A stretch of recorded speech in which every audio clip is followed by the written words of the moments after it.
नमस्कार दोस्तों, सभी का स्वागत है चार्ट मोजो के नए वीडियो पे।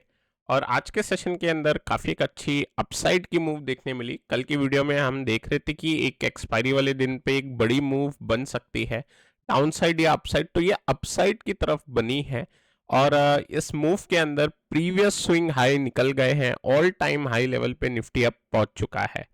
अब दोस्तों यहाँ पे नीचे से अगर हम देखें 21,800 से लगभग एक 1200 पॉइंट की अभी मूव बन गई है और जो फॉर्मेशन में निफ्टी था उसका एक ब्रेकआउट अभी दिखाई दे रहा है।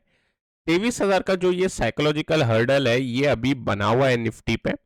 नेक्स्ट सेशन के अंदर अगर हमें इस पे कुछ काम करना होगा तो मेरे हिसाब से अब क्योंकि ब्रेकआउट हो चुका है तो यहाँ पे 23,050 के ऊपर अगर मार्केट जाता है तो फिर यहाँ पे अपसाइड की पोजीशन फिर शायद बनेगी। इसके अंदर फिर से एक स्ट्रॉन्ग कैंडल है, या तो हो सकता है एक डोजी बने, डोजी कैंडल यहाँ पे हमें देखने मिले या थोड़ा हॉल्ट देखने मिले 23,000 तोड़ने से पहले।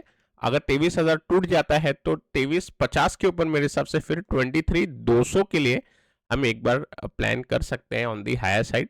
डाउन साइड के लिए अब लेवल जो इंपॉर्टेंट है क्लोजिंग बेसिस पे 22,600 हो जाएगा, जो कि आज की लो है। तो धीरे धीरे जो डाउनसाइड का लेवल है वो ऊपर आते जाएगा, क्योंकि आज की कैंडल काफी इंपॉर्टेंट कैंडल बन गई है। आज की कैंडल की वजह से जो स्ट्रॉन्ग ब्रेकआउट मिला है अब इसका लो इंपॉर्टेंट हो जाएगा। अगर 22,600 नहीं ब्रीच होता तो एज सच इसमें डाउनसाइड बड़ी कोई डाउनसाइड की मूव एक्सपेक्ट नहीं करेंगे। इंट्राडे के अंदर अगर कुछ होगा तो 22,800 अगर इंट्राडे में तोड़ता है किसी भी कारण से, मतलब ऑल टाइम हाई पर ब्रेकआउट मिला है लेकिन पुल बैक के अंदर 22,800 तोड़ देता है तो फिर थोड़ा बहुत इंट्राडे के अंदर फिर वीक हो जाएगा। 22,700 और 650 के हिसाब से एक प्ले बन जाएगा। बैंक निफ्टी ने भी एक अच्छा मूव दिखाया और आरबीआई का न्यूज़ भी था, तो उस वजह से बैंक के अंदर भी एक अच्छी मूव देखने मिली। अब यहाँ पे अगर हम देखते हैं तो बैंक्स के अंदर एक रिवर्सल है, चैनल पैटर्न के अंदर ये ट्रेड कर रहा है। 49,000 तक एक बार एक्सपेक्टेशन थी कि अगर अब 48,300 निकलेगा तो 49 तक जाएगा, थोड़ा बहुत रह गया है। मेरे हिसाब से 49,000 तक ये टच करना चाहिए और 49,000 के ऊपर अगर बैंक निफ्टी निकले तो फिर हमें 49,500 के लिए एक बार व्यू बनाना चाहिए। डाउन साइड पे एज सच बैंक पे भी कुछ व्यू नहीं लगेगा, मेजर कोई बड़ी मूव नहीं है। थोड़ा बहुत एक दो रेड कैंडल दिख सकती है। आज मिड कैप ने थोड़ा सरप्राइज किया। आज मिड कैप का साथ और अगर ऊपर होता तो हम निफ्टी के अंदर फर्दर हायर लेवल देख पाते। मिड कैप आज थोड़ा लेगार्ड था और निफ्टी और बैंक निफ्टी के अंदर मूवमेंट अच्छा था, मतलब यहाँ से थोड़ी बहुत जो बाइंग थी वो बड़े काउंटर के अंदर ज्यादा थी। तो निफ्टी मिड कैप ने आज एक डोजी टाइप कैंडल, आज ड्रैगन फ्लाई कैंडल बनाई अगर इसको हमको टर्म करना है, तो ड्रैगन फ्लाई डोजी कैंडल बनाते हुए क्लोजिंग दी। अब विक देख के ऐसा लग रहा होगा कि बैंक निफ्टी में पिछले 3 दिनों से थोड़ी बहुत सेलिंग आती है लेकिन वो एब्जॉर्ब हो जाती है नीचे के लेवल पे। अब अगर हम देखें तो 52,000 लेवल इंपॉर्टेंट हो जाएगा मिड कैप निफ्टी पे।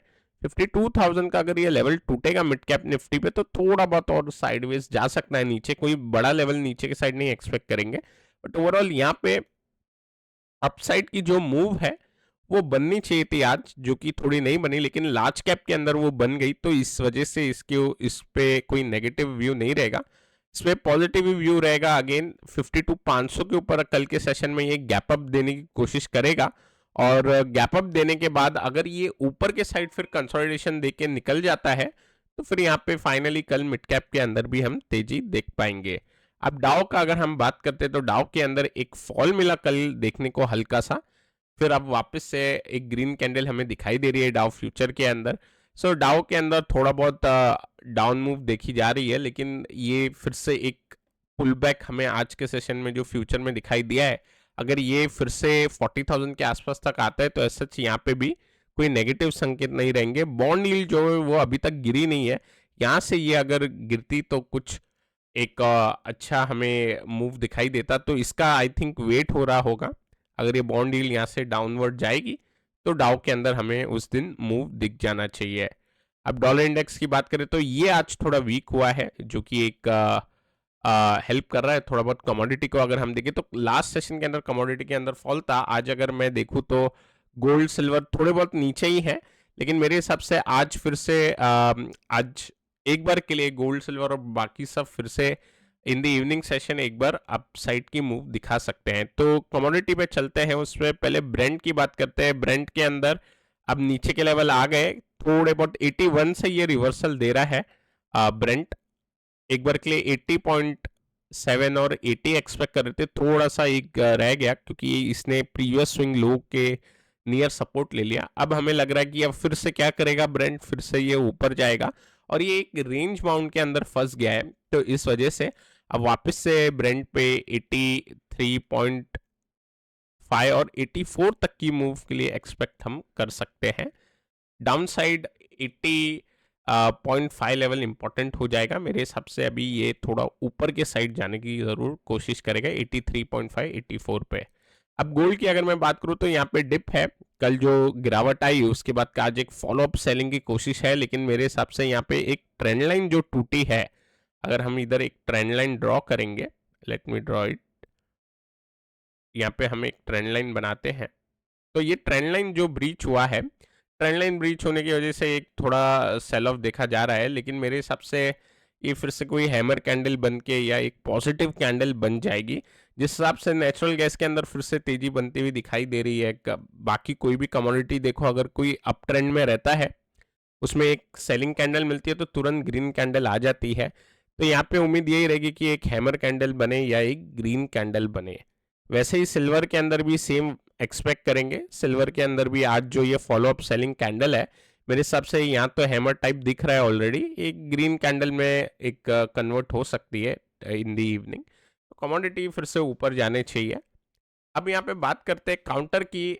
एक लुपिन के ऊपर हमने स्टडी की थी और थोड़ा अनयूजुअल बिहेवियर देखने को मिला लुपिन पे। आई थिंक फार्मा काउंटर के अंदर काफ़ी अनयूजुअल बिहेवियर देखने मिल रहा है। पहले सिप्ला पे हमें देखने मिला, जो कि यहाँ पे डिस्कस कर रहे थे हम कि ये लेवल ब्रेकआउट हो सकता है, तो ट्रिगर लेवल हमारे ऊपर ही थे, हालांकि वो बाद में आया और बाद में ऊपर गया, लेकिन यहाँ पे स्ट्रक्चर खराब कर दिया था। हम जो एक्सपेक्ट कर रहे थे, ये सेपरेटिंग लाइन पे एक्सपेक्ट कर रहे थे कि ये एक बार के लिए अपसाइड का ब्रेकआउट इस सेपरेटिंग लाइन पैटर्न के जस्ट बाद दे, लेकिन फिर हमको क्या देखने मिला, एक गैप डाउन ओपनिंग के साथ ये रेड कैंडल बन गई। सिमिलरली लुपिन के ऊपर भी यही कुछ देखने मिला, हालांकि इसके अंदर कुछ ट्रिगर नहीं हुआ, लेकिन थोड़ी वियर्ड मूवमेंट जरूर है ये। यहाँ पे हम देख रहे हैं कि ये अपने रेंज के अंदर वापस आ गया। तो ट्रिगर लेवल 1730 के ऊपर हम एक बार देख रहे थे, चार्ट स्टडी के अंदर हम डिस्कस कर रहे थे कि 1730 के ऊपर ये काउंटर अच्छा ब्रेकआउट दिखा सकता है, लेकिन इसने एक बार के लिए गैप डाउन ओपनिंग देखी, फिर से ही अपने रेंज में चलेगा। तो यहाँ पे फार्मा के अंदर अब बिहेवियर जो है वो थोड़ा एक काफ़ी चॉपीनेस वाला हो रहा है। अब इसका चार्ट भी चॉपी था ऑलरेडी, लेकिन हमने वेट किया कि ये क्लोजिंग दे दे अपने रेंज के ऊपर, और रेंज के क्लोजिंग के बाद ऐसा बिहेवियर देखने मिलता है। इसका मतलब थोड़ा सा हमें कॉशियस हो जाना चाहिए फार्मा सेक्टर के अंदर ओवरऑल, क्योंकि ऐसा बिहेवियर आई थिंक जब भी हमें देखने मिलता है कि ब्रेकआउट बन रहे हैं लेकिन ब्रेकआउट हो नहीं पाते जब उनमें सप्लाई रहती है। अब दोस्तों इसमें तो चलो कुछ हुआ नहीं, और आईटी बैंक आज सारे ही काउंटर अच्छे चल रहे थे। आईटी और बैंक आज दोनों साथ में चले हैं, उसका असर निफ्टी पर साफ दिखाई दे रहा है। तो निफ्टी भी वन वे ऊपर, रिलायंस भी साथ दे रहा था।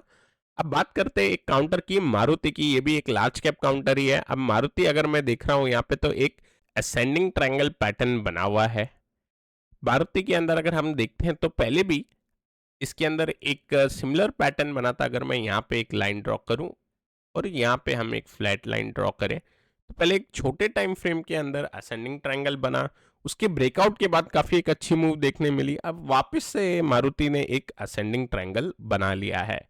अभी मारुति के अंदर ये जो असेंडिंग ट्रायंगल बना है, यहाँ पे लगभग 1% ऊपर क्लोजिंग प्राइस से हमें एक ट्रिगर देखने मिलेगा, जहाँ पे इसको ब्रेकआउट मिल सकता है।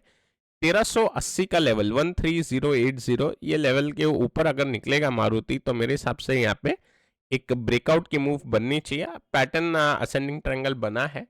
अब इसके अंदर अगर हम देखें तो यहाँ पे ये जो मैंने रेड लाइन ड्रॉ की है, उसके ऊपर एक हल्की सी ये जो रेड विक है, इस वजह से मैंने 13080 का लेवल फिर से इधर रखा है। ओवरऑल अगर हम मारुति की बात करें तो ये पूरे साल मारुति ने एक अच्छा परफॉर्मेंस दिखाया है। सो अच्छे खासे गेन्स के साथ है YTD। अब यहाँ पे ब्रेकआउट मिलेगा तो फर्दर इसके अंदर मूव बननी चाहिए। तो फिलहाल एक ही काउंटर डिस्कस करेंगे, मार्केट अपने ऑल टाइम हाई लेवल पे है और यहाँ पे एक ये डाउट रहता है हमेशा कि मार्केट अगर ऑल टाइम हाई लेवल पे तो क्या वापस से पुल बैक दे सकता है। तो मार्केट को ही हम देने देंगे इन द सेंस 22,800 आपका क्लोजिंग बेसिस में इंपॉर्टेंट हो जाएगा और बड़ी डाउन साइड के लिए मतलब फिर से अगर ये ब्रेकआउट फेलियर होना होगा तो 22,600 का टूटना इंपॉर्टेंट रहेगा। और यहाँ से अब अपसाइड कहाँ तक जा सकता है, तो दोस्तों यहाँ पे अपसाइड जाने के लिए एकदम एक सिंपल मेथड हम देख सकते हैं कि ये निफ्टी जो था ये थोड़ा रेंज में चल रहा था। तो अभी निफ्टी ने अगर रेंज का ब्रेकआउट दिया है तो एटलीस्ट इसके रेंज जितना तो ये चलना चाहिए। तो अगर हम ये देखते हैं 800 और 800, तो आप देखिए 1000 पॉइंट की रेंज में था, तो यहाँ से एक रेंज ब्रेकआउट मिला है तो 23,800 तक ऊपर की व्यू बनती है अगर ये ब्रेकआउट सक्सेस होता है तो। अब इस बीच में 23,000 तो इंपॉर्टेंट लेवल है, उसके बाद 23,500 का एक साइकोलॉजिकल फिर से लेवल बन जाएगा और खासकर इलेक्शन के अंदर जो वॉलेटिलिटी बनी हुई है इस हिसाब से ऊपर इतने बड़े लेवल हम अभी फिलहाल एक्सपेक्ट नहीं करेंगे, लेकिन 23,200 तक एक बार एक्सपेक्ट कर सकते हैं अगर 23,050 के ऊपर निफ्टी निकलता है तो। दोस्तों आज के वीडियो के लिए इतना ही। मैं आशा करता हूँ आपको ये वीडियो पसंद आया होगा। अगर पसंद आया है तो लाइक करें, नए हमारे चैनल पे तो सब्सक्राइब करना ना भूले। Till then take care, I will meet you in the next video.